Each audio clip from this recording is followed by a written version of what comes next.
Moments ago, Donald Trump reacting to Colorado's ruling banning him from its 2024 primary ballot, calling it on Truth Social a sad day for America. He adds, quote, Biden should drop all of these fake political indictments against me, both criminal and civil. Every case I am fighting is the work of the DOJ and White House. No such thing ever happened in our country before. Banana Republic, question mark, election interference, exclamation point. The outraged former president exclaiming, what a shame for our country. America's Newsroom co-anchor, former White House Press Secretary Dana Perino is here in the circle to react. Dana, we saw this around 6:30 last night. Your reaction to his reaction? Well, I've got the home state blues. Like, Colorado, what are you thinking? But it's interesting. I do believe that this is actually going to turn out in a way, I hope, this is my belief. This is what I think should happen. I think probably will happen.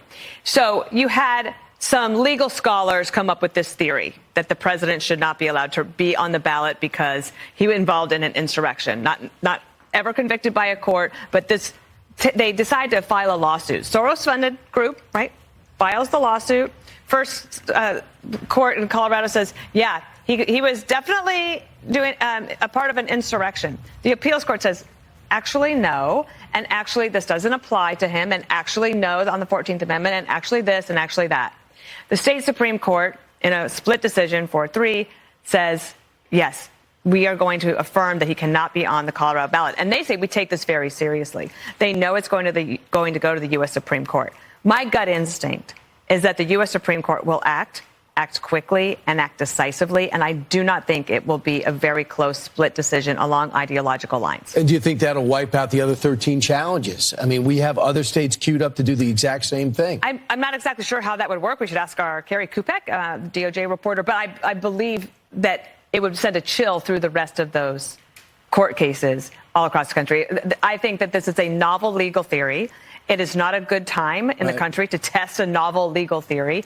And I do believe that the voters should want to decide. And I think Biden should want this to be knocked down by the Supreme Court, because if he actually thinks that he can beat Donald Trump, he should try to beat him on the merits, not like this. Right. Here's how the other stations handled this news as it came out. Watch.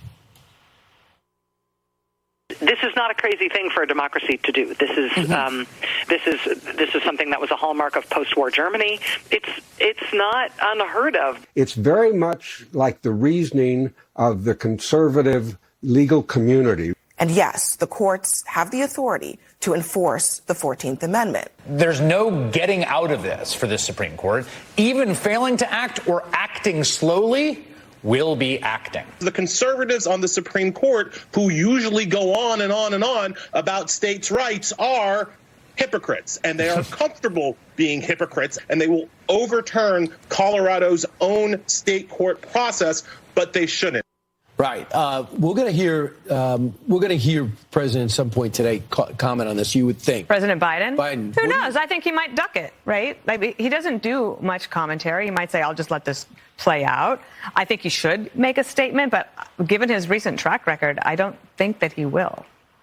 Are you surprised, or what's your reaction to the former president's opponents coming out in support of him in various ways, from Nikki Haley to DeSantis to Vivek Ramaswamy? Chris Christie, who is a great attorney, he slams the decision out of Colorado. I think that if the Democrats think this is the way for them to actually beat Donald Trump, I think their reaction shows that actually this makes Republicans coalesce closer together. You can be a Republican and think January 6th is a terrible stain on our history. Right. But you can also still believe that this is some sort of novel legal theory being tested by an ideologically driven court from the left, from Colorado. The one thing I agreed with was Chris Hayes from MSNBC saying the Supreme Court must act, and they must act decisively and quickly. And I think that they will. Most Supreme Court decisions are 9-0 or 8-1. I just have a feeling this will probably go along that way.